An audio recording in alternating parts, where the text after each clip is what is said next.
and welcome to My Xbox and Me, episode 460. I am one of your hosts, MC Fixer, alongside the one and only. It's a Too Fresh Crash, back from the dead. He's back from the dead. I'm back from the dead only to retire from the podcast. I'm wow. done. It's over. This is my last episode. I think everybody who's been a fan, but like I've come to the end of my road. My spirit's been absolutely shattered by shout out to Ken Doyle. Absolutely gone. I have no interest in this podcast anymore. I'm done.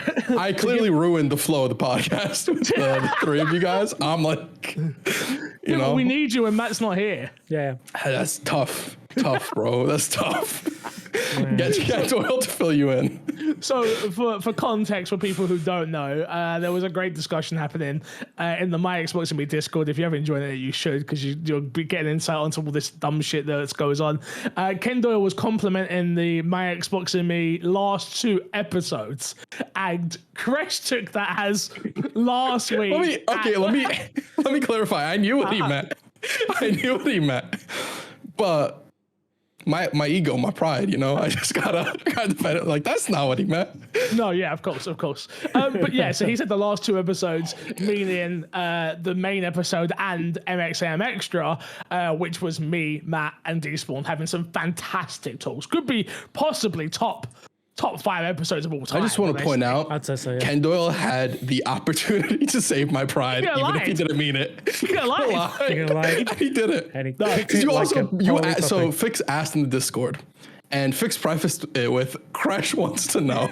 Like, he knew that I wanted to know, and he was like, no, fuck it.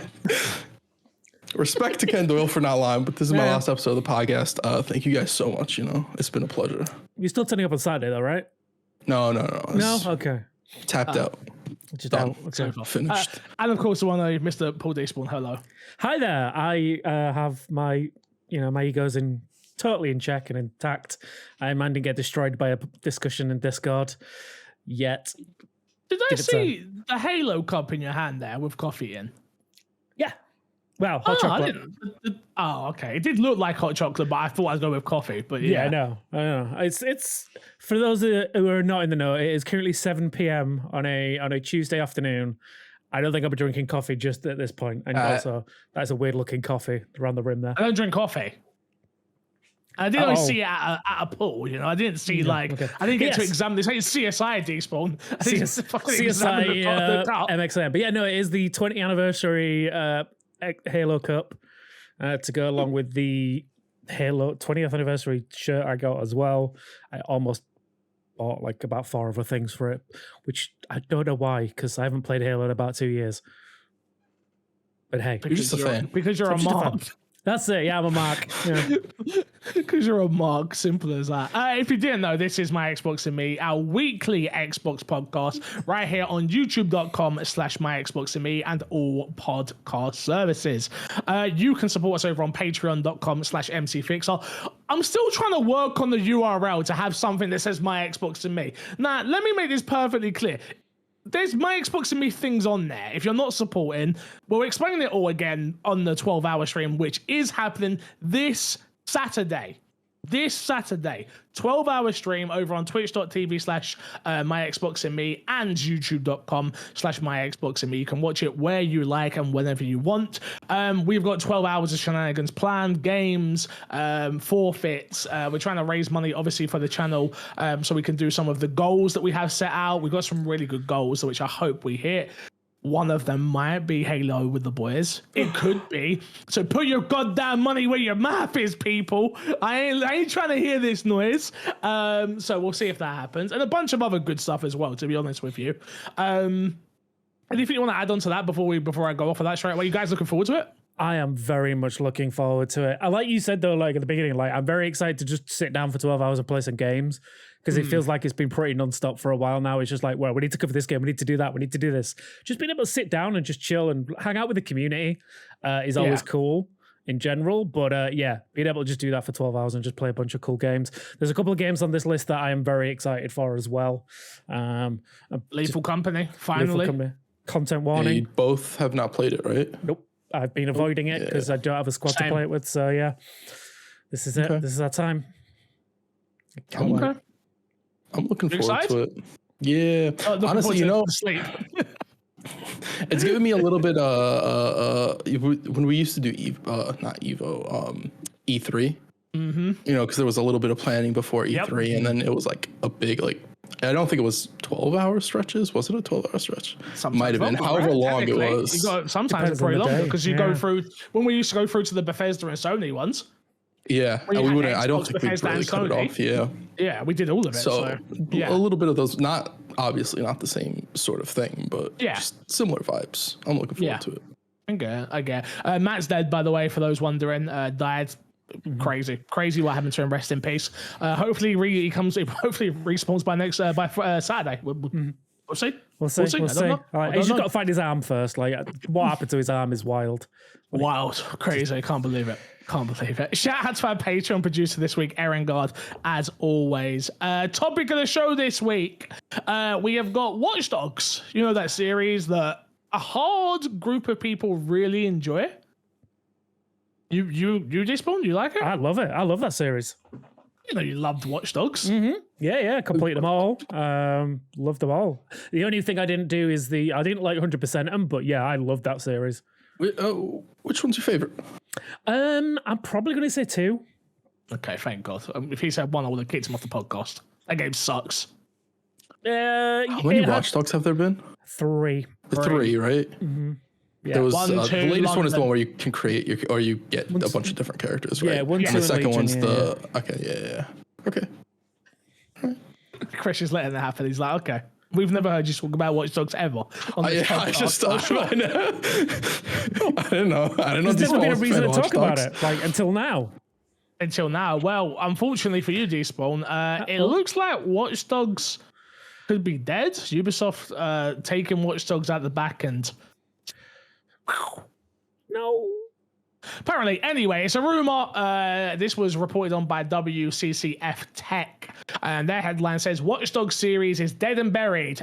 Fairly original Battle Royale project has been cancelled. Again, marked with a rumor. This was spoken on Twitter by known leaker Jonathan, with a 0 as the O, revealed how the series is seemingly done. Legion's commercial failure brought the cancellation of multiple projects in the series, according to a leaker, including a fairly original Battle Royale project. I mean, no disrespect to Watch Dogs, but doesn't surprise me in the slightest. We did also have that rumor that came out about Ubisoft a while ago, right? Them cancelling a bunch of projects that wasn't considered AAA. Not that Watch Dogs wasn't a AAA game, 'cause it definitely was. But it clearly didn't bring in AAA money. Yep. Watch Dogs for me is a weird series, right? Because I remember playing the first one and I liked elements of what was there, but I didn't like the packaging. I think Aiden was an absolute terrible character with no personality at all. Then you play 2, they've improved on it a little bit more. Obviously, that one's based in San Francisco. So you had a lot of the gaming influences in America, like the game influences, they were very high on that game, I remember, because it was in their backyard and they had the apples to oranges comparisons while they were walking around. I remember listening to Kind of Funny talk about it a load and being like, oh, it's really, they enjoyed the space. And then I think the same can be said again about Legion, which was obviously based in London. And then they tried something different with the being able to play every character. You could play any person in the entire world. I think that for me was what the downfall of it was, because like I loved the characters in the second one, well, especially the NPCs that you played alongside. But when it came to the third one, it very much felt like it lost that identity, because it was like everyone can be the main character, meaning that no one was really a main character, and it just didn't kind of have that same like landing for me.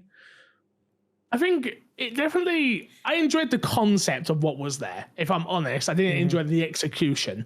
I think it's really cool to be able to play as any person in the world, right? They all have their own unique stats and, you know, what they do and stuff like that. Not stats as in like numbers, but like I'm the mechanic and I'm the this and I'm the that. So I guess with the taser. Yeah, exactly. Attributes is probably the better word than stats. I didn't mean stats. Go on, Crash. I think conceptually it was like really interesting. Just the way it's like, oh, you have to go and find out people because you're trying to not overthrow, but like government's corrupt, et cetera, et cetera. And so it speaks very accurately in a sense of like, you need to get everybody, whatever. It's hard to tell a story when there is no main character, I feel like, because I remember playing it and just like, why am I doing all of this? I get like the big why. It's just sort of the more personal why that just isn't there, unfortunately, with that game. Yeah. But ultimately that game did seem like it crashed and burned pretty quick, as we've seen a multitude of Ubisoft titles that has happened to. So this doesn't come as a surprise to me.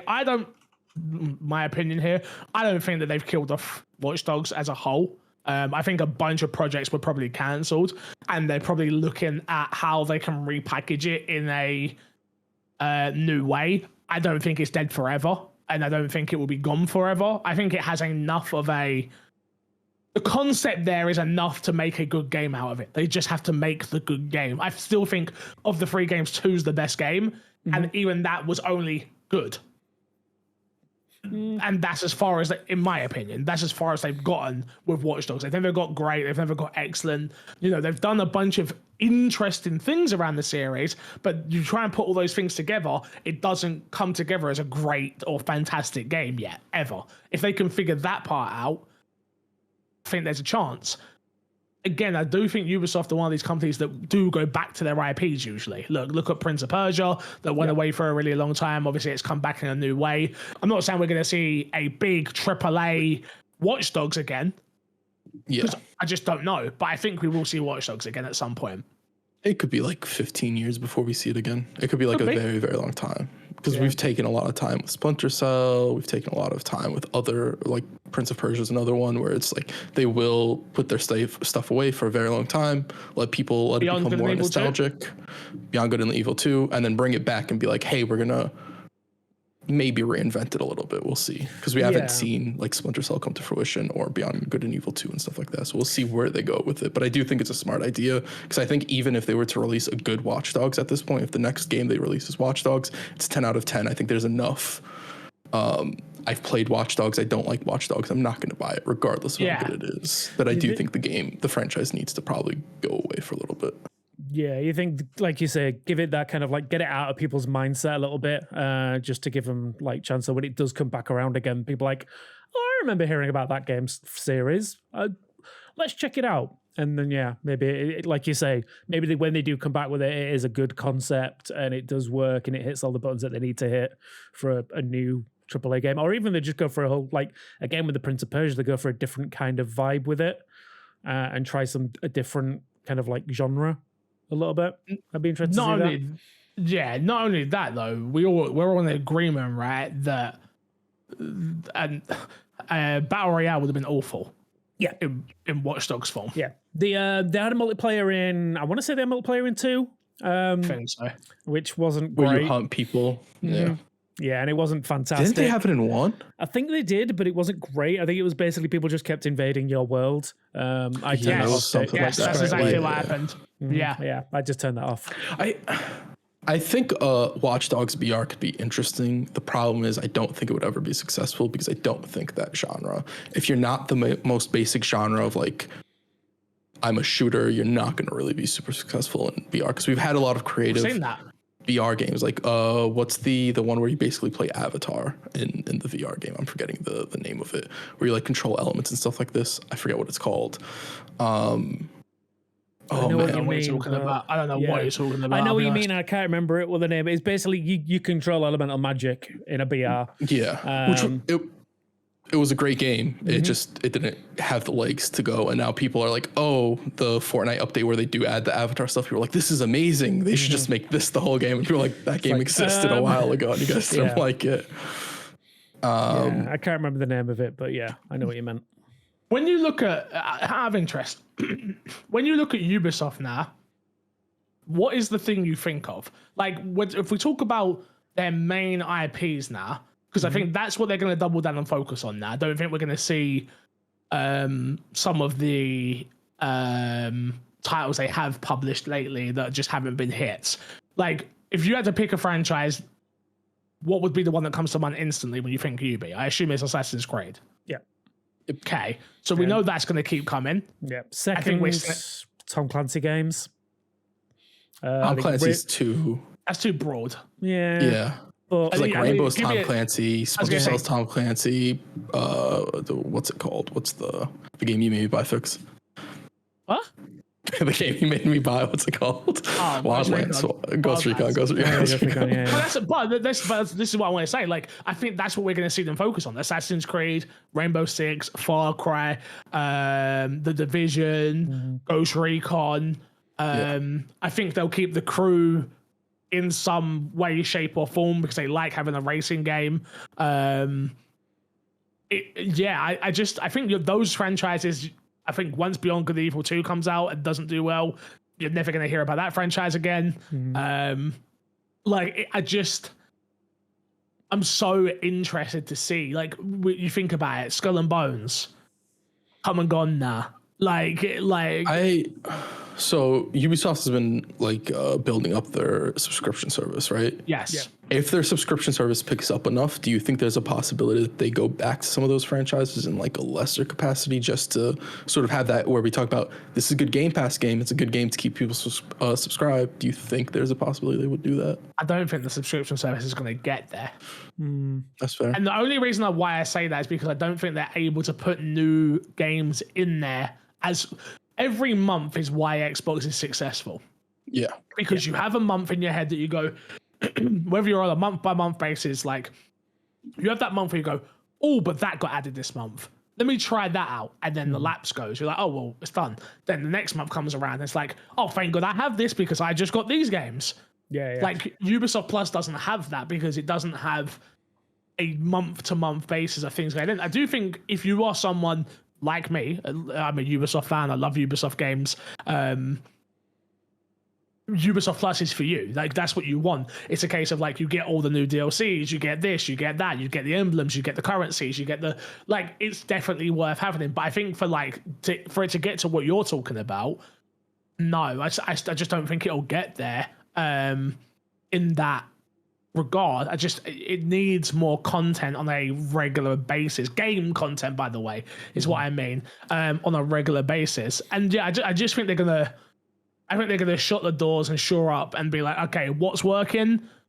Okay, this is what we're doing for the next 5 to 10 years. I think gaming as a whole, by the way, is going to get like this for a little while now. Oh no, 100%. I think we've already seen it. Sorry, please. No, I'm going to say, yeah, we've definitely seen it. We've seen, obviously, we talk about it enough times now with all the redundancies and stuff. It definitely feels like people are like pulling back, publishers and developers are pulling back because they just want to work on those surefire hits. And honestly, feels like this is what Ubisoft are going to be doing. They're going to be like taking, like you say, those tentpole franchises. They know work, Assassin's Creed, Rainbow Six, etc. That those are the kind of things that we'll be able to make money off. And then maybe we do the things like we talked about it last week with the new Prince of Persia game. Like they'll take those smaller opportunities to do something interesting, but low risk though. Yeah, right? That's what I mean. In the grand scheme of things, it's so low risk.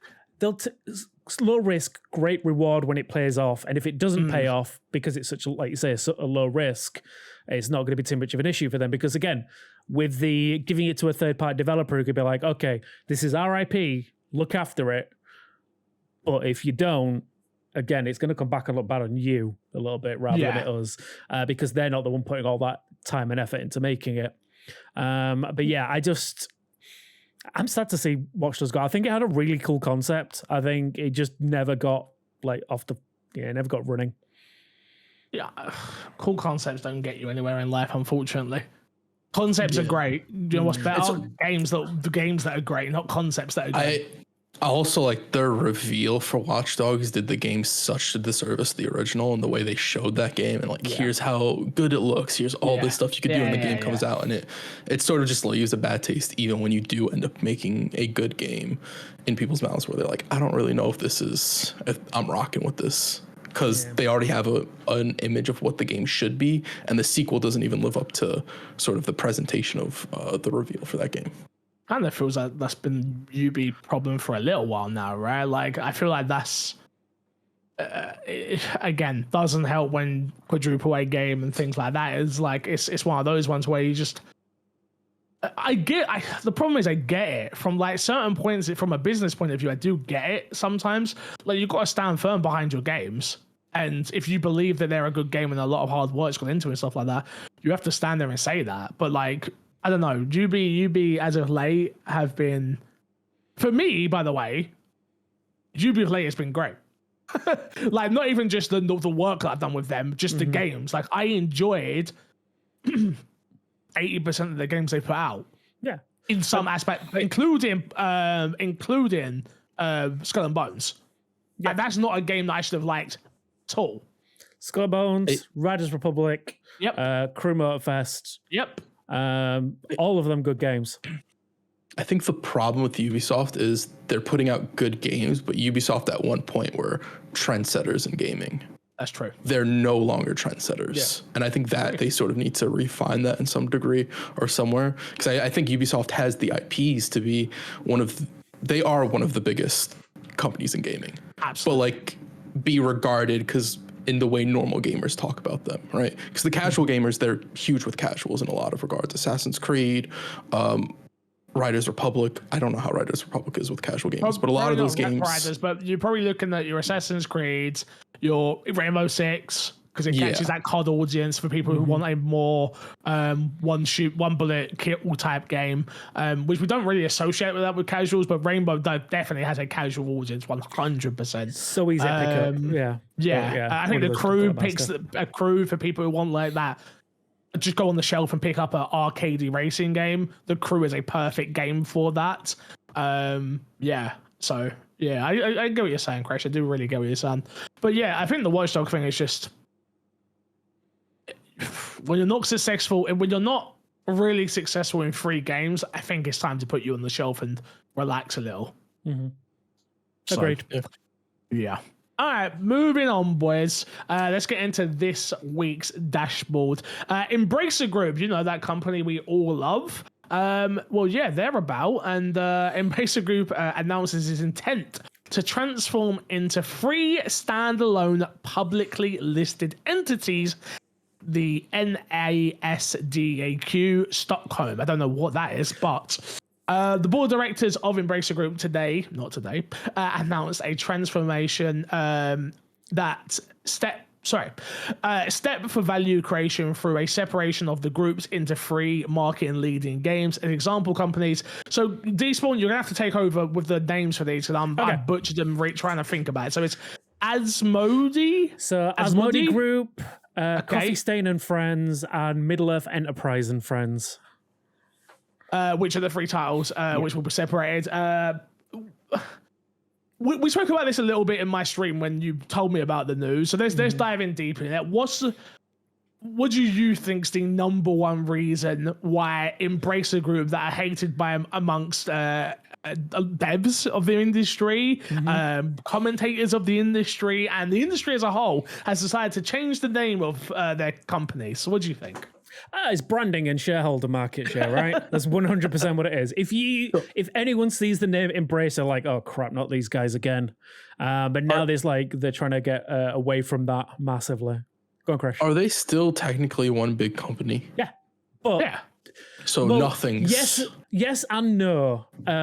So basically, I think they are splitting into 3. You were asking what it is. It's NASDAQ, which is basically the buy your shares and whatever in Stockholm. Got it. Okay. And it's basically, the idea is they're going to split them over into 3, create separate shares for every single company, and then float them separately. They also got a 90 million pound loan, which was used to clear off some of their debts, because obviously we saw that there was that massive 2 billion rumored sale that fell through, and they've been recovering from that since.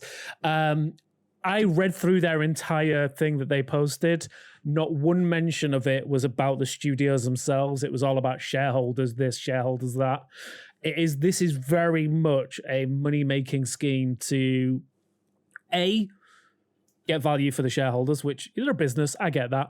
But B, I think it's also a way for them to be like, okay, well, we'll put this company over here. We'll move them over there. We'll move them over there. And if they do badly, that's fine because we're still getting the market share from this company over here. This is fine. And it's very much a case of like segregating them so that A, it looks good for them because they get rid of the Embracer name completely. From what I understand, that name is now no longer going to be a thing. And just basically, market share. Interesting. I don't know how I feel about a company called Middle Earth Enterprises and Friends. I'm gonna be honest Bro, with honestly, The names are so bad. anything and Friends for like don't get me wrong, I'm someone who's done Fix and Friends, right, as a podcast, but like that would have been my publicly shared company name, slap it on the wall as you walk into the building type thing. It just weird. Yeah. Throw coffee stain in front of the and Friends. Yeah, Coffee stain and coffee Friends. stain and Friends. That's not what I'd like. Again, NASDAQ, the stock market, is the word I was looking for. Would you float a company on the stock market called Coffee Stain and Friends? No. Well, that's why you're not in big business because That's true. Embracer know what they're doing, right?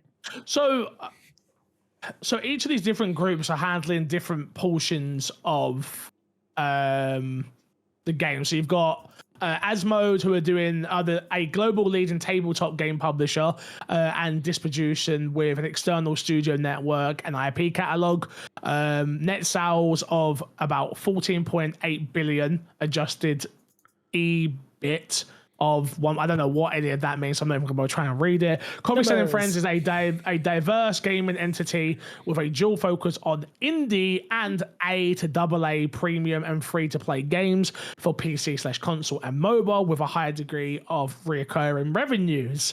And then you have Middle-earth Enterprises and Friends, a creative powerhouse in AAA development and publishing for PC and consoles, as well as stewards for Lord of the Rings, Tomb Raider, intellectual properties, among many others. Yeah. So that is kind of how it breaks down. You've got Middle-earth and Enterprises and Friends, AAA, Coffee Stain and Friends, AA to A, and then you have Asmode, thank you, Asmode, which is the tabletop game publisher and distribution and external studio. So if you're looking at the Embracer thing, like if you go further down, it gives you like a proper breakdown. So Asmode are working on, like you said, the board games and stuff like that. So for anyone who's a big board game fan, Tickets to Ride, Seven Wonders, Catan, Exploding Kittens. Did not know they owned that. Did not know that was Embracer. They also do licensed tabletop games for Lord of the Rings, Marvel, Game of Thrones, Netflix, Lego, and Star Wars, including the trading card game Star Wars Unlimited. Then you've got Coffee Stain and Friends, which is basically like indie games and THQ Nordic. Yeah.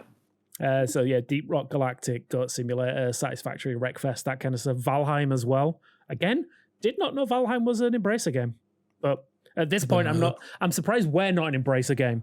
Yeah, but you got to think the amount of IP that they own now. Yeah. Like, why would you? Unless they slap it in front of you, like Embracer, which obviously they definitely won't be doing that. And then, sorry, carry on. And then, obviously, Middle-earth Enterprise and Friends. So bad. Such a bad name. He's obviously all of the Middle-earth games, a Lord of the Rings and stuff like that. But they're also going to include Crystal Dynamics, Dambuster, Eidos Montreal, Flying Wild Hog Studios, Vertigo, Tripwire, like a bunch of games. So, game-wise, Dead Island, Killing Floor, Kingdom of the Deliverance, Metro, Tomb Raider. It's also going to include PlayOn, for anyone who's familiar with them. And then Dark Horse, which is I think a comic subsidiary, but they also do games linked into them as well. Yeah, I mean, it's a hard one, right? Because we hate Embracer, but they own some of the IPs that we care about, right? It's such a messy situation. You would hope that the best thing to come out of this, and who knows if this will be the case, but you would hope that now you won't see random people getting fired and they'll be like, this is where we're bleeding money. This is where, some adjustments need to be made. Yeah, sure, Chris. Okay. It's not going to look, I'm just looking for the most hopeful situation. That's probably not going to happen. To be honest, I mean, while it sounds like a dumb negative thing to say, like that actually might be an outcome of this. Like, because again, like you say, like, if we see Coffee Stain and Friends just making gangbusters profits, yet Middle Earth Enterprise and Friends are hemorrhaging money, then hopefully those indie and AA titles aren't going to be affected by that. Because again, they're going to be technically, in all essence, they're going to be separate companies now at this point with the same shareholders. Separate companies in air quotes, right? Mm-hmm. Oh, yeah. Separate. Yes. Separate companies like MC Fixer and My Xbox and Me are separate companies. They're not. Sure. I have to pay tax on both of them, so anyway. I haven't really got much else to say on this. Obviously, interesting. I think the main reason I wanted to talk about this, and I'm glad you added it, is to keep people in the know. Because if you don't want to support Embracer Group, you now need to understand that you don't want to support Asmode, Asmodee Group, Coffee Stain and Friends, and Middle-earth Enterprise and Friends. Those are the companies you now don't want to support if you don't want to support Embracer. Just so you're aware. That's not me telling you not to support them, because I don't think you should not support it, because there's a lot of hardworking people in there. But just so you're aware, those are the companies to look out for now. Yeah. Next up, IGN and Idea Xbox are working together on a digital showcase, which will be returning April 29th, 2024. Sorry, I don't know why I was in there so much. Last year, you got a first look at games like Axiom Verge 2, Sea of Stars, and many others. This was showing the first IGN and Idea Xbox digital showcase. They're doing it again. It's happening April 29th, which isn't too far from now. What day does that fall on? It falls on a Tuesday. No, it doesn't. It falls on a Monday. No, it doesn't. Monday. Yeah, well, we'll be reacting to this. So come check us out over on the My Xbox and Me Twitch and YouTube channel if you want to watch along. I will be. I don't know if the boys can, but I will definitely be there watching it. So come on by and see what is going on. The show will feature games such as Dungeons and Hinterberg, 33 Immortals, Lost Record, Bloom and Rage, and many others. So yeah, could be some Game of the Year contenders in this. To be honest with you, out there for the indie games. So yeah, I remember, looking forward to this. Yeah, sorry, I was gonna say I just remember getting very excited about 33 Immortals when that got shown at the last thing we saw them at. So that's basically the VR one. No, 33 Immortals is the top-down Hades like with 33 people. Oh yeah. 33 plaque. Yes. Okay, yeah, I recall. Okay. Yeah, could be good. Next up, third-party Meta headsets are now in the works, including an Xbox-branded device. D-Spawn, talk to me about this because I didn't even read the story. What's going on? Basically, what's happening is Facebook or Meta at this point now, they are they're not going to be the only people making these headsets. So they're opening it up. So they're basically releasing the operating system. And other hardware manufacturers can make their own headsets based on that operating system. They have also announced that they are working on a branded version of the Meta Quest 3 with Xbox branding. Oh, there you go. Yeah, Xbox is going into VR now, right? Yeah, I knew this is no. I was joking. No. It does make me want to hold off on getting a Meta Quest 3 though until the Xbox One comes out. I'll say that.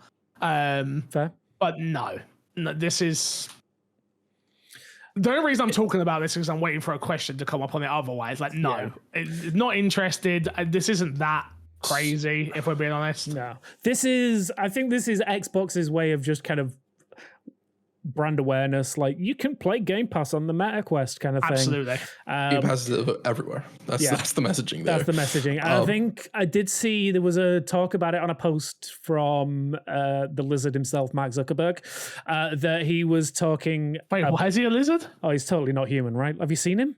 You seen him move? The man does not move like he's a human. You've never heard this. The people. No, it's mostly a meme. It's a meme. But he's I missed an this one. alien. I missed this one. Yeah. Sorry, I missed this one. Go on, carry on. But yeah, the talk about, like we were saying, like hardware manufacturers can do what they want with the hardware now, as long as it obviously hits the base level. And there was talk maybe we look at doing a bundle where you get a Quest and you get an Xbox gamepad, which you can link to your Quest and play your Game Pass games in there. So everything you can do now then. Yeah, but actually bundled in. You can use a controller on the Quest right now. Yes. Oh, so literally nothing different. No. No. Okay, Just Bluetooth connect it and it's done. Cool. I've done this. It feels great. It feels I'm awful. sure this. No, it doesn't. Oh, On the Quest maybe 3 it it's just- doesn't. On the Quest 2, it doesn't feel great. I'll be honest. Quest 3 is fantastic. Big old massive TV controller. Love it. I think, Joe, I think it is. On. What? But you got the headset on. Yeah. That's not a massive TV. So I you mean, got a headset on. It looks like a massive TV. What are you The doing? one thing I'll say is I didn't have any input lag. It did lag a few moments, but that wasn't because of. I think it's because of internet. I'll be honest, just XCloud being XCloud, which Still in beta. I still don't like. But that's neither here nor there. What was I gonna say? Let's move on to the last couple of stories we have here. Helldivers 2 in talks to come to Xbox. Rumor. Huge rumor. I don't know if I believe it, but we're going to talk about it because we didn't have much news this week. On the latest episode of the Xbox Era podcast, notable insider, how the hell do I say this name? Special. Thank you. Special _ Nick. It's spelled different than what we thought, for what I would read it as, claims that he's heard very, very early preliminary discussions about the possibility of Helldivers 2 coming to Xbox, with the new intern CEO Hiroki Toki recently taking charge of Sony Interactive. I think I nailed that. I think you did. You all right. did, absolutely. Thank you. I love how both of you were sitting there like, yeah, good things, you did it. I was just looking at the name going, where's it going to go wrong? Where's it going to go going with this? Where's he going with this? Nope. Stuck the But landing. anyway, suggests that the PlayStation exec may be a little bit more open to experimenting with aggressively multiple strategies, although Nick states that it would make sense for Sony to put this on PlayStation. Sorry, this is his opinion at this point. Personally, I don't think it's going to happen. I don't think, though I do think there's obviously a new exec in charge over at Sony. I do think we will see them. Obviously, I don't know if you guys saw it, but they've put trophies now on PC. Mm-hmm. Yeah. Oh, I did not. Yeah, so now platinum Ghost of trophies. Tsushima? Ghost of Tsushima, I think, is being the first game that will have it. I imagine they'll do updates for the other PC games that they've already put out eventually. You would have thought. Don't get me wrong, I see them definitely having a wider approach to PC, maybe even Nintendo, and maybe maybe Xbox in small forms. But Xbox are third in place, so going to Xbox, I don't think is that big a deal anymore. Like, if I'm honest, I just don't know if they're going to make enough money to do enough work for it. I think at some point you'll get Helldivers at Xbox. I don't think it'll be anytime soon. I think it'll probably be somewhat of a similar time lapse as Sea of Thieves. Yeah. Sea of Thieves. Yeah. Sea of Thieves from Xbox to PlayStation. Yeah. I was thinking Sea of Stars. I was thinking so many Sea of games. So a similar sort of schedule as that, where it's 10 years later or however long later, the game reaches as many people as it can on the platforms it's on. You want to reach a few more people, you release it on Xbox, and who knows where the demographic for Xbox will be at the time when that would happen, right? Where do you think it'll be? I got no opinions on the future. Can't read the future. No, a serious question. Where do you? We are. Okay, we obviously I had my meltdown, and we've moved beyond that, and obviously we're back where we are. But where do you see Xbox right now? Generally, obviously we know what's coming. A lot of what's coming now in terms of what they've got in development for a lot of their studios, and then hardware wise, we're still where we are. Obviously, the PlayStation 5 Pro has been rumored immensely. So you got to imagine that's real. Like, generally we can start with Despawn if you want, Chris. But where do you feel free? Where do you see it going? Like in the future? I don't think it'll be that different from right now, to be honest. I think there'll be a bigger presence on streaming, and where Xbox is will depend how big streaming becomes. If streaming games skyrockets and it becomes the most popular way to play games, I think Xbox will be number one at that point. Because I think they will have the best infrastructure. I think they'll have the best deals because they are in third place. They have to have good deals to stay relevant to a degree. I think Xbox could have shitty deals and they'd still be somewhat relevant just because they're Xbox. But I do think that it'll keep them in the conversation. And if streaming becomes big, Xbox is at the front. They'd have to fumble it pretty poorly to not be number one if streaming becomes the main way to play games, which we've done this podcast for how long? That's 100% a possibility for Xbox to fumble the lead that they have in streaming. Yeah, I think... Yeah, you're right. You got to remember, Sony own TVs, right? Like, it's not like Sony don't have TV. So as soon as streaming becomes a big player, you're going to see built-in PlayStation, in quotes, on every Sony TV that exists. So I'll be honest, I'm surprised we've not seen that already with because they've got their kind of streaming. That's why. Literally what you just did is the exact reason why. It's I don't think Sony want to do what Xbox are doing right now, where they go beta test it. It's okay. Yeah. I think they want to be able to come out and be like, we now have streaming on our TVs, buy our TVs to get a built-in PlayStation in some form, and it works. Yeah. Right now, I don't care what Matt says, I don't care what you say, I don't care what anyone says. It doesn't work right now. I have good internet, and my TV still can't stream games. Said to Haley the other day, actually, I think my biggest regret so far is buying that TV. Buying that Samsung TV, it was just like, how the fuck did I do this? Even like the UI and stuff is slow on it. I'm like, God, maybe it's just the TV that sucks. Maybe smart TVs. I don't know. People love smart TVs. Smart TVs ain't that. I've magical. got to say, my LG is fucking phenomenal. How long have you had it? Years now. You got to think. I had it back at the old house, like the annex. Every smart TV I've ever used, go into it like 2-3 years later, it's just horrible. That's how it feels with this Samsung. I'm not gonna lie to you. This Samsung sucks. I did go into Curry's the other day though and see they got a new Samsung. They're promoting it all with Fortnite. I can't anyway, but like it's too big for my bed. Like my bed can only hold a 32-inch, which sucks. I know, I have a problem too. Blah blah blah. Yeah, what a big problem to have in my. It only holds a 32-inch. I know how I sound right now, guys. Please stop. But yeah, I saw the new I did see the new Samsung TV, and I was like, oh, this looks a lot better than what I fucking got in this bedroom. Yeah, that. But yeah, the one I've got, I just think it's shit. Honestly, I just think I went with I shouldn't have went with a cheaper option. I think is where I'm at with my TV. I went with which I did say to Haley. I did say to Haley the other day, I was like, we could just move that into the office and buy a new TV for the bed. And then she was like, don't do it. No. But who knows? But yeah, what the fuck was we talking about? Helldivers coming to Xbox. Helldivers, where Xbox will be. I was talking about streaming. You talked about TV. Yeah. I think I agree with you in terms of like Xbox will be exactly where they're at right now. I reckon if Xbox came out with every game getting a 10 out of 10 from here moving forward, they still wouldn't change the perception online amongst hardcores. Yeah, more people would like them and they'd be more popular. It wouldn't change their positioning unless Sony like literally. And again, these companies, they if you followed any of them for long enough, they've dropped the ball at some point drastically. Any of the three, even Nintendo. £600 PS3. Yeah, what? Yeah, so anything's possible. No, what's Nintendo done apart from the Wii U? I guess you're going to say the Wii U. If you go back to the GameCube wasn't like immensely popular. Like retrospectively, people love the GameCube.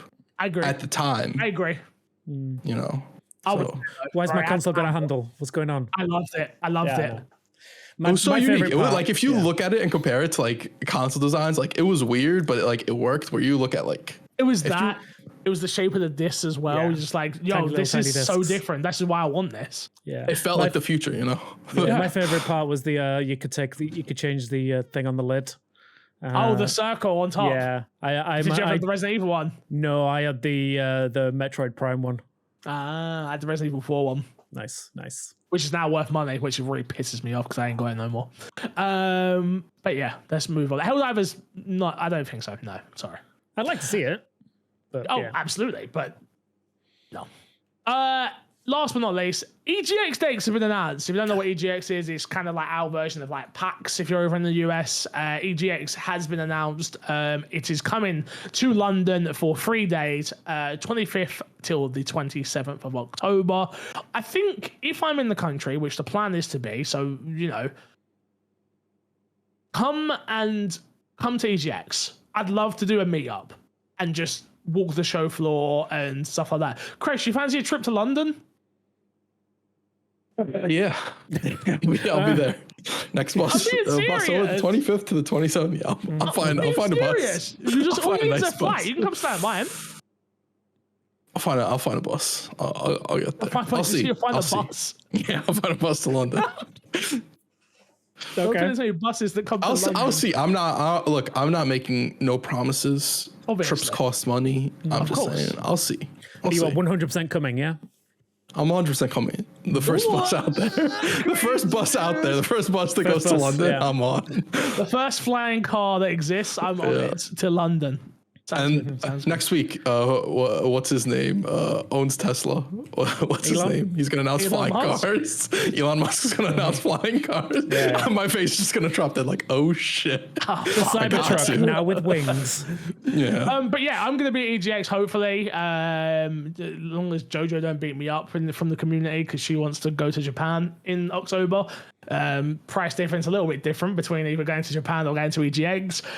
But yeah, I'd like to do a community meetup there, like a big community meetup for my Xbox and me and MC Fixer communities. So yeah, if you're from England and you are planning on going to a convention, go to EGX. Let's meet up. Let's have fun and let's have a good time because it'll be fun. It'll be fun. So we'll be in Despawn first, Matt.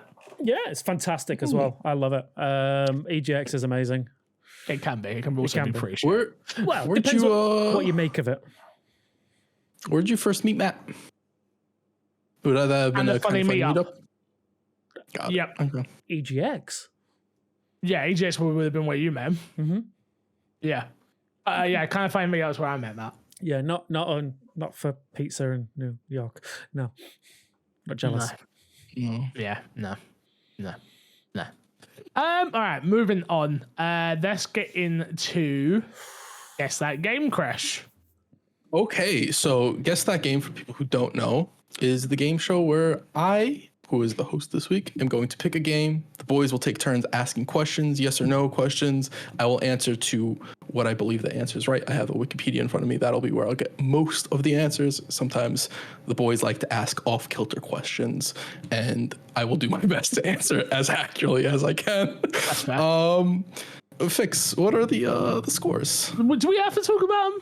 Yeah, I think so. All right, fine. Crash is currently sitting at top of the leaderboard with 6 points. You have Matt, who's currently sitting on 2, Despawn in second place, currently sitting on 4, and myself sitting on 3. Matt not here this week again, hence why he always is bottom of the leaderboard.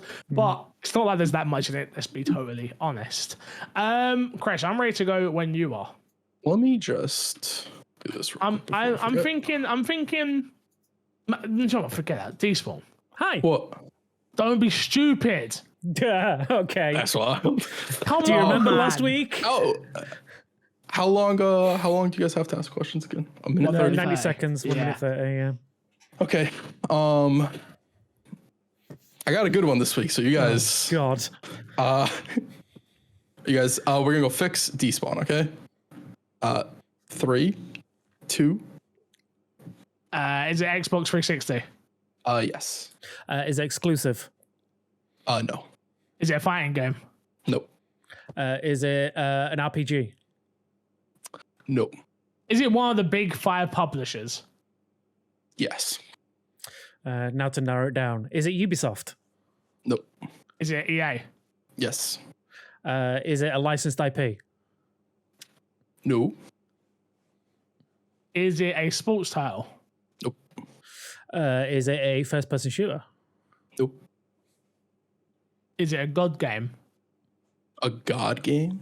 Yeah. No. Okay. I wouldn't call it a god game. A god game like The Sims? Oh, no. Okay. Is it single player only? On launch, single player, yes. On launch, single player. Yeah. Okay. I give you guys a little nugget there. Try to get genre, I guess. Is it action game? Action, yeah. Okay. Is it? Do you play as a male protagonist? Yes. Oh, is it? I don't want to ask that. Is it? Does it have a unique system? Oh, what do you mean, like, unique system? Such a shit question. That's a horrible question. What does that mean? You guys are out of time. What does unique system mean? Yes. What do you want to get from that? Yes, it has a unique system. Every game has a unique system. What are you on, Fix? So just please elaborate. Elaborate that question. Wait. Just to go back to the beginning, Fix. Don't be dumb. Please, Fix. I need it, like, for my own sanity. I need to know. I need you. I'll tell you after I guess. Okay. I'll tell you after I guess. Okay. All right. Let me just before we make our guesses, let's just recap. So it is an Xbox 360 EA action game. We said that didn't launch with multiplayer, but now has multiplayer.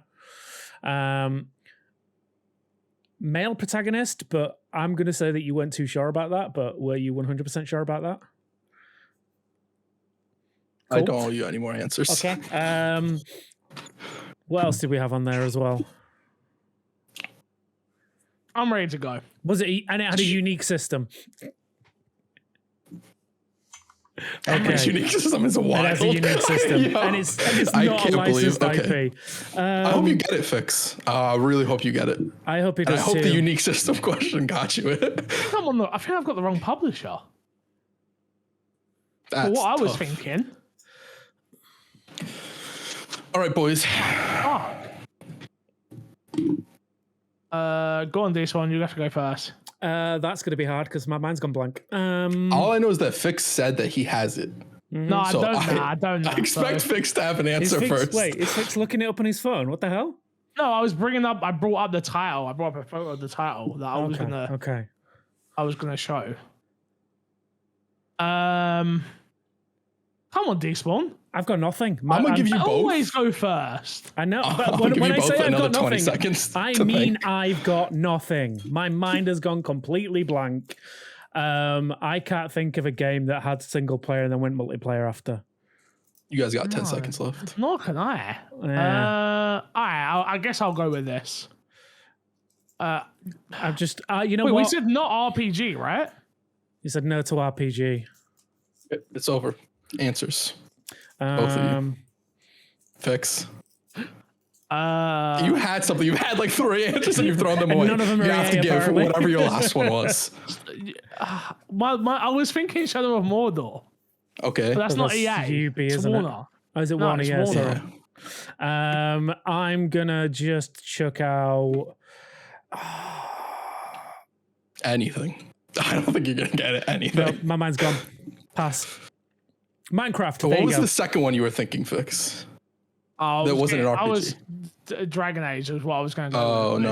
That's clear an RPG. No, that's an RPG, yeah. Dante's Inferno. Oh, Jesus Christ. I was never getting that.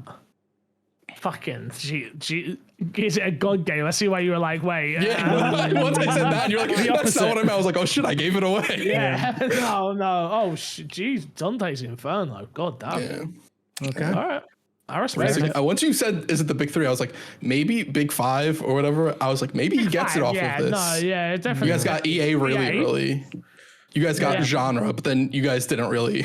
Didn't really go from there. No. Is it unique? I couldn't think unique beyond... mechanics. Yeah, you guys, I will say your questioning was like so much better this week. Thanks. It was a lot the better. time goes so quick, man. Yeah. Like, I don't even know how you've got 6 of these. Because it goes so fucking quick. All right, look- well, I don't know if I would have got Lucky this one if I questions. would be 100% honest with you. you I think I probably would wouldn't have. No, you probably wouldn't have. Fuck off, would you have? Action adventure, action game. With what you guys asked, no. What would you have Exactly. asked? Yeah, what would you I have don't know. asked? Don't ask me. Ask me what I would have asked when I'm asking questions. Yeah. Now when I hold all the power, it's easy to say what I would have asked. I would have asked, is it Dante's Inferno? And you would have said yes. That's true. I might have lied. I'm curious if anybody from the community got that one. Yeah, let us know in the Discord if you did or if you did not. All right, let's jump into Fix's sack. Remember, you can email them myxboxandbpodcast@gmail.com. We got one new email. I don't know if you've got all the questions, by the way, from the Discord, so if you can get them up, that would be helpful. But this one comes from Steezy, who says, hello! Yes, I gave you a 5-star review on Apple while Fix was in Vegas recently. It was on the pod, but because of my generic, egocentric, Fix was not the focus of my review. He was unabused. Typical, but the nerve of this guy. Does becoming a video game content creator dull the shine of playing games for a living, or is it a big dream job? Side question, what is the best place to make a single monetary contribution to my Xbox and me? Okay, well, the first one, we'll go with the first bit first. We've all been content creators in our own different ways and shapes. Me probably the most full-time out of the three of us, I'd say. Does it take away the shine of... No, I don't think so. I think I still wake up every day, knowing that I live a dream job. Ultimately, right? You repeat the question. Yeah, of course I can. The question is, does becoming a video game content creator dull the shine of playing video games for a living, or is it still a dream job? I think it can dull the experience of playing video games for a living. Yeah, there's not the playing them for a living, but playing them in general. Like, there's definitely been moments where I will be making content on a video game, and the last thing I want to do is pick up a controller after. I'm not even thinking that. I'm thinking if you stream, you look at that view counter once, and you're like, oh, I don't really feel like playing this game right now and doing this right now. I lump that all as one experience. Okay. Yeah, I think it's different, right? Because what about if you're a content creator who doesn't have to look at the viewers, right? So Sure. I think it's hard, right? Like, yes, there are moments when being a content creator sucks, but it's never because of the game. It's never because of the games that make the job suck, ever. If the job was wake up, play video games, and then that was it, right? Which is a large portion of what we do, like what content creators do. Go on. I think you're viewing it in the vice versa. I think you're viewing it does content creation ruin my experience with game, or not? Do games ruin my experience with content creation? It's the opposite. Content creation can ruin your experience of games.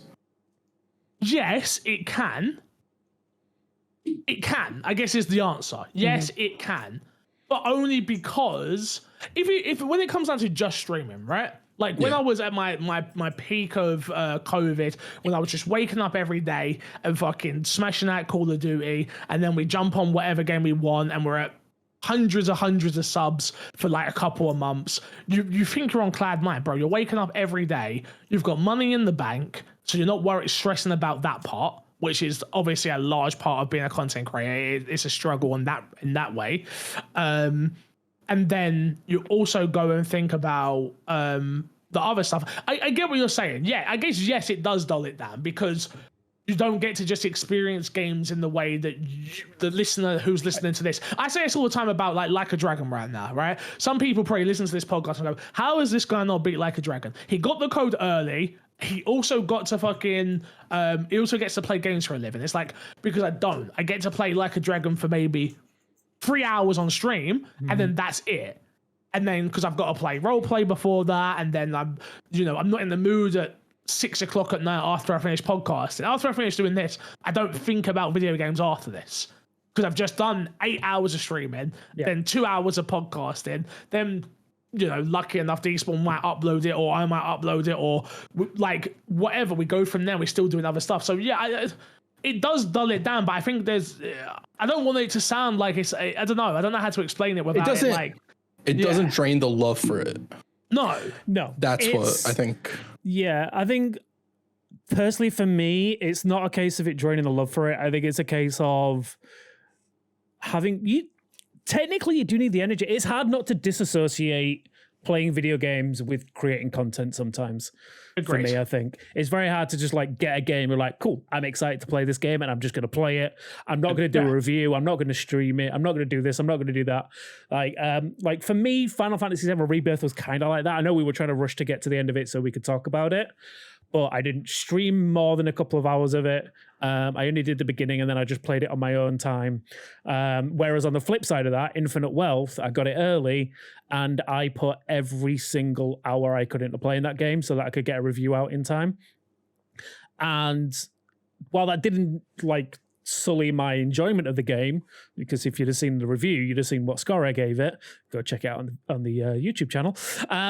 But yeah, it was very hard to like just take my time and enjoy those moments a little bit.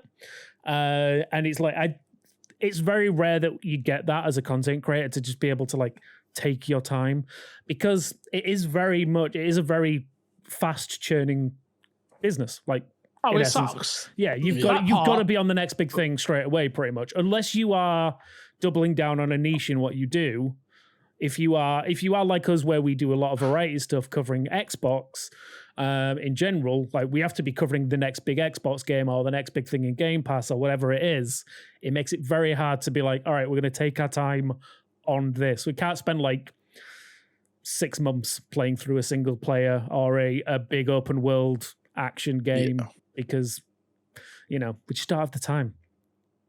Also, like as far as streaming goes, I don't know, you both might have a different experience with this, but for me, sometimes it was like, I don't want to be streaming this game right now. But then when I'm playing it off of stream, it's like, I'll get to a moment that was really good and I have a really good reaction. I was like, oh, that would have been perfect to like, for a stream moment. The whole reason why I haven't played Final Fantasy since. Yeah. And it's just sort of. I'm fine with, but Final Fantasy, I'm like, I even said to this one, I was like, is there going to be a moment? And you're like, yes.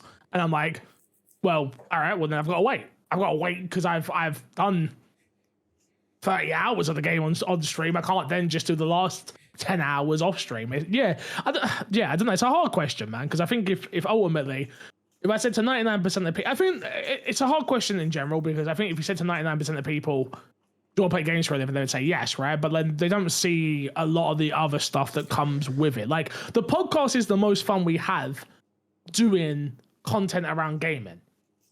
Yeah. Because it is ultimately, I sit down with friends talking about video games and sharing opinions, right? Like, it's the other stuff, Despawn with reviews, me with streaming, Crest with streaming, like, that is the stuff that, like, can become quite tedious and boring and tiresome. I think the thing that allows a content creator to be the best content creator is freedom, right? Mm-hmm. And the only way you get freedom is if you make lots of money. And, that's why I think you see some of my favorite content creators out there, right? Like, I think if you look at, like, Easy Allies, like, you see them, they post reviews 2-3 months later. But because they have such a strong community and they make enough money, obviously, to cover salaries and things like that, right?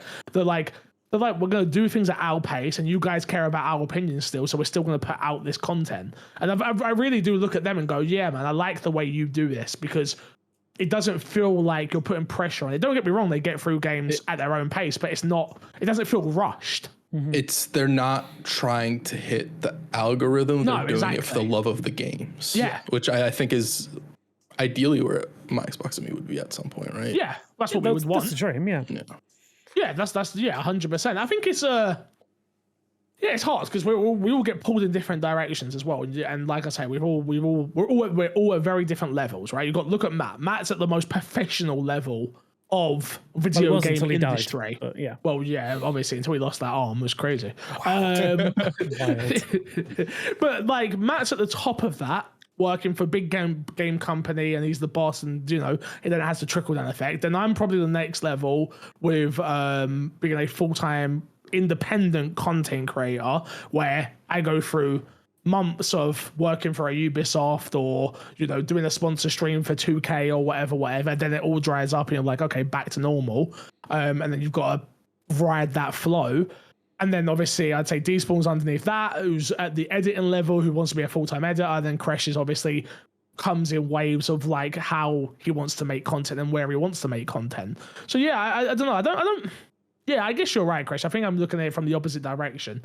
Yes, it does dull it, but not for me. It doesn't dull it in a negative way. It's just I have to be more thoughtful with the way I play games, which is the worst part, right? That's the worst part of the job of like, all I want to do today, and I've had that for the last 3 weeks, right? Of like, all I want to do is play Yakuza Like a Dragon and Final Fantasy VII Rebirth. That's it. That's all I want to do.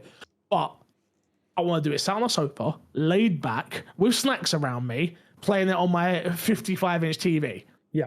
I don't want to do it sat in this chair with a camera and lights on, boiling hot, you know, got to make sure the lighting's correct. Then I've got to overreact to certain things so it's big moments and so I can then clip it, so then make a video. So then, you know, it's different. It's different. It's just... There's a lot of logistics that go into having fun on stream and creating content. And I think it's very hard to be in the moment in a game and enjoy it when you're thinking of the 5 different things that you need to worry about that have got to work while you're doing Not even just that, though, right? I think the most horrible part is, right now I'm playing Yakuza Like a Dragon, right? Mm-hmm.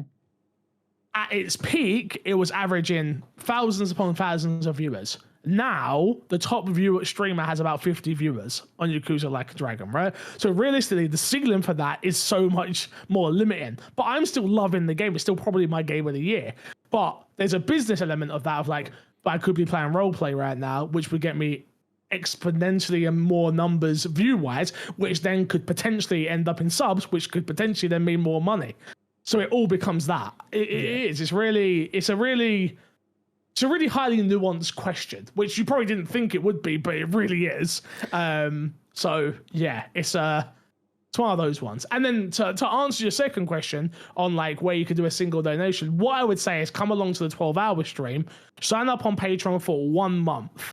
Literally, then remember, set an alarm to cancel it. I mean, that right now is going to be the biggest contribution. Or the other options you have are donating via Twitch or donating via YouTube.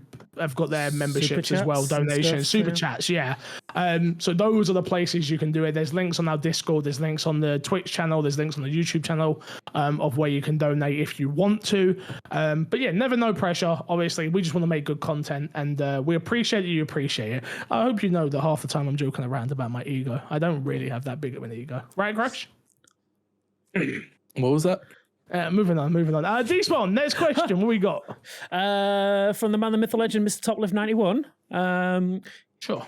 Yeah. Given the mass layoffs, cancellation of projects, ever-increasing budgets of games, and console sales slowing/stagnating, do you think the next generation of consoles could potentially be the last we see of traditional home consoles? And how do you think the future of gaming will take shape? We almost touched on this a little bit. We did a little bit, yeah. No, I don't think it will be the last console generation. No. I think you will always... Do you see that vinyl player behind Despawn? Still exists. You know why it still exists? Because there's a market for it. And I think that's still going to be the exact same thing for game consoles. Whether or not it's done in a much more limited run of PlayStations or Xbox or Nintendos. I think I will still buy a Nintendo console every year that they release a console because they will always have Mario Party. And as long as they have Mario Party, I will always buy a Nintendo console till the day that I die. Simple as. Like, I don't care if I could stream Mario Party on a TV. No. I enjoy having game consoles. I enjoy having a unit where you walk into my house, I've got like this unit that slides. And one, we call it the adult side and the nerd side. Because one side is like our TV box and, you know, books. And the other side is my game consoles. So like when we've got people over who are nerds, I put it that side. Because I'm like, hey, look, I have a PlayStation and all this stuff. Like, look at my controllers on show and my headset. And then when they've got adults in the house, we put it the other side. And we're like, yeah, that's a TV box. Don't worry about what's on the other side. But yeah, I don't think they'll ever go away because I think the more limited you do it, the more it will cost because we'll understand that it's a limited time thing as well. And And yeah, I just don't. I don't think it will ever go away. I don't. Not in my lifetime. I generally believe that. I think the majority of players will play via streaming and things like that. But I think someone like me and Crash and probably Despawn, if there's even that 10% of drop off, and that goes for millions upon millions and millions and millions of people, right? Like, even if it has that 10% of like, I can get a better graphical fidelity, we do it now with PCs. Xbox can get 30 solid frames, or PlayStation can get 30 solid frames. All right, shit, we're gonna play over there then.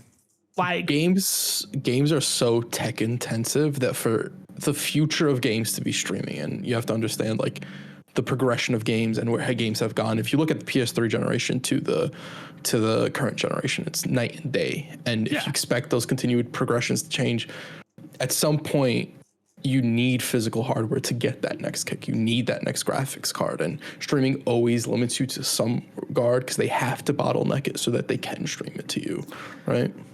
Yeah, no, 100%. Yeah, I would say yes and no. So we've not talked about it on here, but I was watching somewhere else where there was talking about someone had actually invented a way to transfer a butt ton of data through existing fiber networks that would possibly revolutionize how we deal with the internet. We're talking like terabytes of data in minutes, if that. So if the infrastructure catches up, like I could see that being a massive change. But that's reliant on, I mean, we're going to get slightly political a little bit right now. That relies on governments and businesses wanting to invest in that kind of future. I could see it happening in the business side. Like, I could definitely see businesses wanting that faster connections, stuff like that. Yeah. But until that becomes wholesale and just the default for everyone, I don't see us moving away from physical hardware. From my understanding, the change isn't even that drastic. It's a pretty simple fix to get faster internet.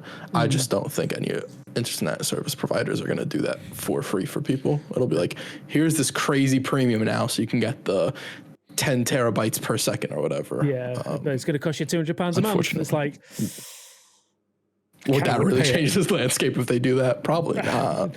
I mean, it would for me because I'd be paying £200 a month. I was going to say, it'll start at £200 a month is the thing, and then I think it will slowly be like but surely it will come down, right? Like, I remember like fiber. Yeah, exactly. That's literally what I was about to say. Like fiber's now affordable. It wasn't always affordable. Yeah, but I agree. Yeah, I agree. don't know how it works in America. I know. I was just gonna say the difference with fiber is fiber actually had to put in fiber lines. Yeah. As far as I'm aware, with the what Despawn's talking about, it wouldn't require new lines being put in. If I'm not mistaken. I 100% agree with you. But I still think these companies are still going to pretend that like. No. I think there's some cases where they won't even pretend. It's like, you want this faster internet? Here's the price. I don't think they're going to give an explanation. I don't think. No. But yeah, people just do it if they need it. But to answer Totler's question, will this be the last generation? No, I could definitely see 100% there's going to be a next generation of consoles. Oh, he's saying the next generation, right? He's saying the next generation be the last. With the next, no. I think while there's a market for physical hardware, if the next generation becomes all digital only, I could see that expediting it. But here's the important thing. Go. When you're talking about generations of home consoles, there's a possibility that Sony and PlayStation won't have a home console at some point. They'll be all digital. Nintendo's always going to sell you a home console. I agree. No matter what they do, you're going to get a home console with Nintendo. So technically, I don't see, unless Nintendo goes bankrupt, I don't see any point where the traditional home consoles go away. Because I do think Nintendo will always be around to some degree. You say that, but I could see them getting on the bandwagon, but like always, they'll get there 2 generations Switch too is late. them on the bandwagon. No, I see a Switch more is hybrid. the Switch is a handheld, but it's also a home console. Yeah, I think they will always have that the dock or whatever with it, and it will be sold as such. It will be sold as a home console that can do these other things. I 100% agree with you. I think I see us move into a more hybrid world than I do a just solo no console or solo console. I see a world in which not the next one, but maybe the one after or the one after that, who knows, is the tablet. Like, I think Nintendo's ahead of the game with this tablet game. I generally do. But I think the hardware will catch up, or they'll put enough money into it where kind of like the Steam Deck, right? But like you can get more out of it by a lot more than what you currently get. Yeah, that's so all you really need, right? Yeah, the Steam Deck very much is like, it's got its limitations, but it can play like, I guess, like, I don't know what the percentage is, but there's a high percentage of Steam games that you can play in the Steam Deck, but there are limitations. But Yeah. 2 or 3 cycles down the line, will that be the case anymore? Because like you said earlier, like, it's diminishing returns on performance. Like, do you really need more than 4K 60? I don't know. I haven't seen 8K 60 yet.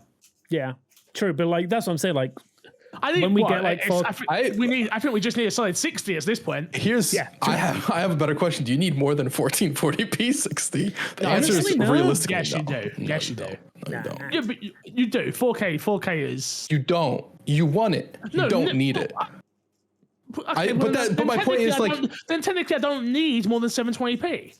I agree that there will always be that need for there will always be that want for an increase. Okay. So the market will create the need for the increase. Oh, yeah, okay. Companies will sell like that need. Like you need the 8K 60, you need the 16K 60, or wherever else we'll go with it. Is more so what I'm saying. I'm not like I get you. Yeah. disputing you on that. I think I get you. Yeah, it depends on how dystopian society gets. Like when we get to the point where we're fighting over tin cans and selling stuff for bottle caps, maybe we won't be worried about 8K TVs anymore. Everything can't come back to Fallout, bro. Yes, it can. It's great. You know how I said I would binge You started watching it? You haven't watched a single episode, have you? I haven't watched a single episode. That's right. I was gonna watch it yesterday, and I sat down to watch it, and I was like, gotta binge it till tomorrow. And then I was like, that's not on the podcast tomorrow. Don't go in with that mindset, bro. Just watch an episode. I will. I don't think you'll ever watch it otherwise. Like, just watch a episode and then go, do I like this? Yes or no? I think generally from the first episode, you'll know instantly if you like it or not. I'd agree. Watch it. Yeah. Yeah. Episode was a great benchmark for the rest of the season. What I will say is there was some people who we spoke about potentially doing a spoiler cast, and there was a lot of people who were interested in that. Mm-hmm. I will say that. So again, I'll put it out there one more time. Let us know maybe on the 12-hour stream. Let us know in the Discord. Let us know in the emails. Let us know in the questions. Let us know on Twitter. If that is something you want to see, tell us, and we will consider doing it. But if there is no demand for it, we're not going to make something that we don't think people are going to be interested in, you know? So we go from there.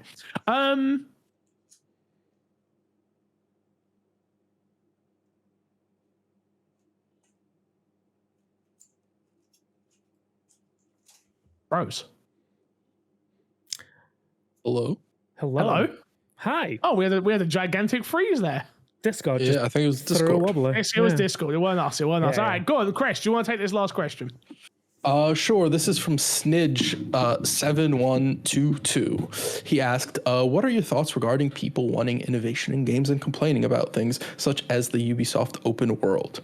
Ubisoft do something different with Prince of Persia: The Lost Crown, which is a great game, but has disappointing sales. We complain about innovation, yet still buy COD, Far Cry, Assassin's Creed, etc. What are your thoughts on? I think the problem is gamers like hardcore like us, the people who make podcasts and things like that. We want to see all these unique games because we play the majority of the games. We try and cover as much as possible. So we see those trends where it's like, oh, we got 12 games all doing the same thing. Cool. I want something new. The majority of actual like your general gamers play 3 or 4 games a year. You play your CODs, you play your FIFA, you play your Assassin's Creed. They're kind of happy with that.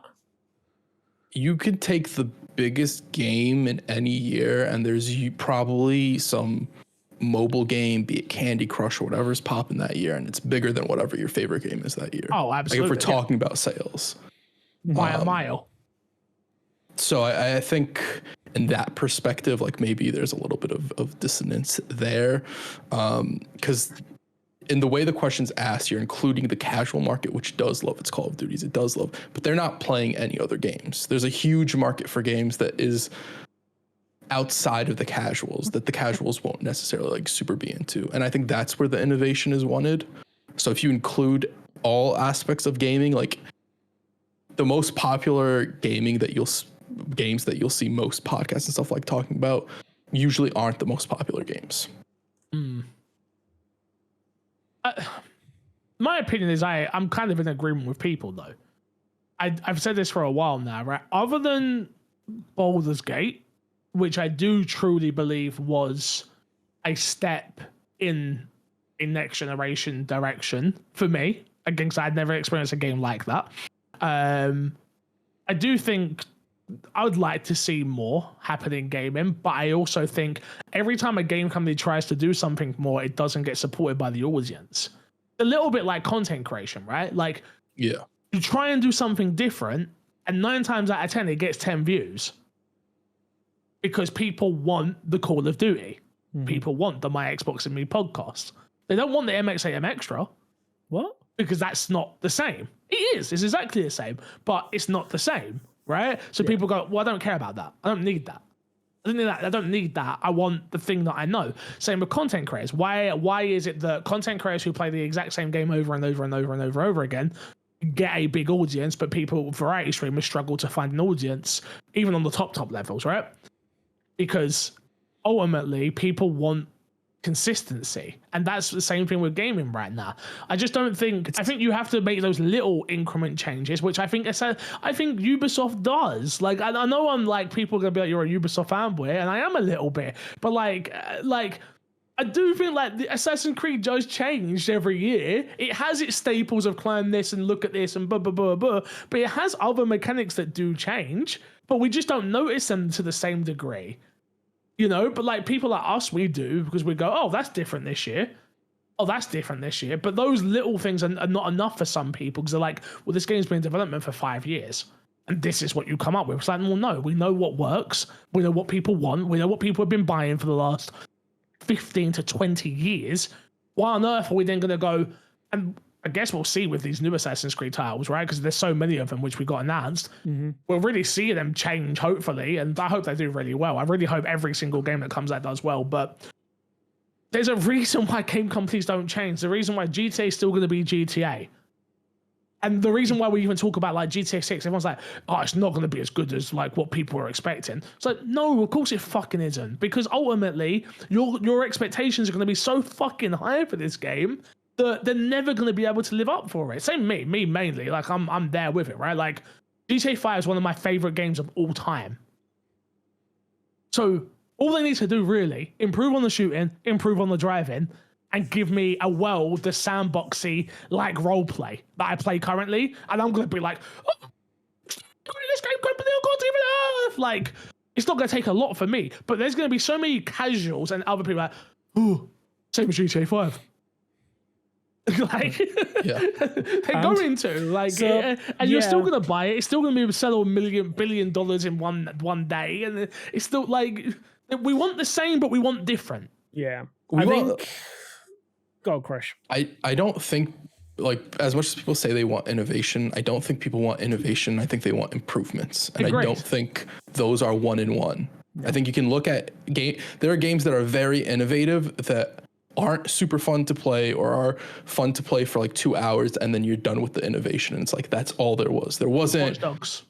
Yeah, you want something that just fundamentally works on every level, and sometimes that doesn't have innovation. Sometimes it is just clean game design from A to Z, right? From beginning to end, it's just really, really well done game design, really well game pacing, story, all that stuff. And in some cases, like a shorter 3-4 hour experience can have a very innovative game, and it can sort of launch on that aspect and be really good and successful to a degree. But ultimately, what people really want is an improved and better game. And as much as people will talk about Ubisoft, like you said, Fix, Assassin's Creed is still a huge franchise. As much as there are people like me who are like, I don't like Assassin's Creed anymore. It's the Ubisoft open world formula, et cetera, et cetera, et cetera. Assassin's Creed still does amazing. A lot of Ubisoft titles that have that formula still do really, really good. Yeah. I think for me, innovation is risky for a game developer. And there's going to be a lot less risk taken nowadays. Because again, we talk about it already, like the 4K, 60, 8K, blah, blah, blah conversation is very much like people want the biggest, shiniest thing. And to be able to give you that on a consistent basis, you can't take risks with your games that much anymore. Like, if you truly want innovation, get into indie games. Like, that's where you're going to find that innovation. Like, as Crash says, like, you'll get the improvements from your AAA titles, but like, if you want like actual innovation, you're going to get it from smaller titles that don't have that overhead, like massive publisher risk anymore. I agree with you, but that's not what people are talking about, right? They're not talking about the indie titles. They're talking about the AAAs. That's what they want. They want the, you know, we haven't seen a game that competes with GTA since GTA 5. Yeah, like that same world building stuff like that. Like companies just gave up. Like it feels like that nowadays. Like don't get me wrong, you've got a couple of game studios out there that do things that are like really cool, but it's really hard to be innovative on a genre on your first entrance. Okay. And that would be the same thing with GTA. If you look at Souls games, I think if Matt was here, you could probably attest to it. Most games that are Souls-like that come out, they're not great. And then you occasionally will get a Lies of P that feels like, oh, this is fresh, it's good, it plays well, et cetera, et cetera. That's not most cases with most games that are trying to be innovative on a genre by chasing that genre, right? We're about to find out with Black Myth, right? Like that's their first title. We're about to find out if that is up there as one of the most anticipated games. But we are all people, the gamers who are going to play that game, are going to hold a magnifying glass to that game and go, okay, do you change Souls games forever? Yeah, and you also have the negative side of that of like, as much as people want innovation, the people who play those games, it happened with Lies of P, there were a lot of discussions of like, it doesn't do this as good as Souls. It doesn't do, even though it's just doing something different, it's it's talked about in a comparative form, which I think people don't know what they want. If they do the same, they're just doing Souls. Yeah. So you can't win. Like again, Ubisoft. I think Star Wars Outlaws is going to be an interesting case, to be honest with you, because I think it's an IP we haven't seen Ubisoft work on, which is going to be cool and fun. I hope, minus the Battle Pass fiasco right now. I'm interested. Are they going to do the go to this point and scan area? I don't think they are. I hope I'm wrong. Well, I don't hope I'm wrong. I hope they do it in a different way. Yeah. Because that's always my thing with like Ubisoft games, right? Like, I have no problem with the fill out your map, but they tried something different with Avatar, and even that, it still didn't hit, really. You know? So, that's probably the last Ubi game I didn't love. Yeah, I struggled with that one. Yeah, that's probably the last one I didn't love. I didn't get far in that at all. I found traversing that world really challenging, to be honest with you. Too colourful. Yeah. Not enough. Not that stuff. Yeah. I think you're technically right. Yeah, like I couldn't running through. Do you know what? Whole different conversation. Who the hell cares? But yeah, no, I gamers love to complain. You know, they love to complain, but they love to buy COD. They love to complain, but they love to buy Assassin's Creed. They love to complain, but they love to buy Far Cry. People shit all over Far Cry so much. Far Cry gets so much hate. Like, I don't understand it. For what it is, it's fantastic. It doesn't try to be something that it's not. Yeah. But that's not good enough because it didn't do something different. It's like, the title on the front of the game says Far Cry. It doesn't say something else. It says Far Cry. I also want to point out, even when talking about Call of Duty, Call of Duty's been innovative within its own genre. Of course. And people have shat on it when it does. When it went too futuristic, people are like, we don't like this Call of Duty. Go back to what Call of Duty was, right? And then they went to World War II, and it was like, oh no, we don't want to go with this. Go back to your modern one. And it's just like, make up your mind. You go back to modern, and then there's a problem. Oh, movement's not quick enough. Yeah. Oh, you're catering to a casual audience. Oh, that's not good. It's like, bro, you can never win. Yeah. You can never win. We all, and that's with us as well, by the way, when they say they can never win, like it's the same for us. We have opinions, and we are very critical, and we complain and stuff like that. Cancelling isn't that important. Yeah, exactly. But yeah, it's an interesting question. Thank you for asking it. Let's plug and get ourselves out of here, boys, shall we? Fresh, start us off. This Saturday, 12-hour stream starts 10 a.m. GMT. Nah, BST, by the way, mate. 12 p.m. BST. 12 p.m. BST. There we go. What time is that in New York? 7 a.m. EST in New York, and then 4 a.m. PST in the West Coast of America. We didn't really think about you PST people, did we? Let's be honest. Sorry about that. It's 12-hour streams, so they can catch up later, you know? That's true. They'll be in there later. Despawn, what you got to plug? Shockingly, I'm also going to plug the 12-hour stream. Come and check it out on YouTube and Twitch / my Xbox and me. We have, I keep looking at the list of things we've got to do as forfeits, and I'm just, oh God. You come punish us for the best reason possible. That's all I'm going to say. Come punish us so we can make better content for you. There you go. I think it leads into that last question quite a lot, right? We want to try and do different things, but we can't do it without support. And ultimately, that's what this is. 12-hour stream, obviously happening on Saturday. Come through if you've watched it straight away or listened to it straight away. 12 p.m. BST. Come through, show love. If you have a Twitch account, come show some love. If you've got a YouTube account, come show some love. If you are someone who has listened to this podcast now for 460 weeks, we've never missed a week. I've never, ever, ever had an ad in this podcast. I've been offered shaving ads. I've been offered a bunch of stuff. I've never put ads in this podcast. We've not really asked for money from you guys ever, apart from like supporting on the Patreon. Now is the time we need your support. I am asking you. If I've entertained you for all this time and you've been like, oh yeah, this is your version of buying me a coffee. That's all I'm asking for. I'm not asking for the world. I'm asking for a coffee from you so you can help some of our dreams and goals come true. Please come through, show some love. It would mean the world to us. Matt's not really dead, but he did actually lose an arm. Until next time, we will love you, leave you, and see you all later. Goodbyes.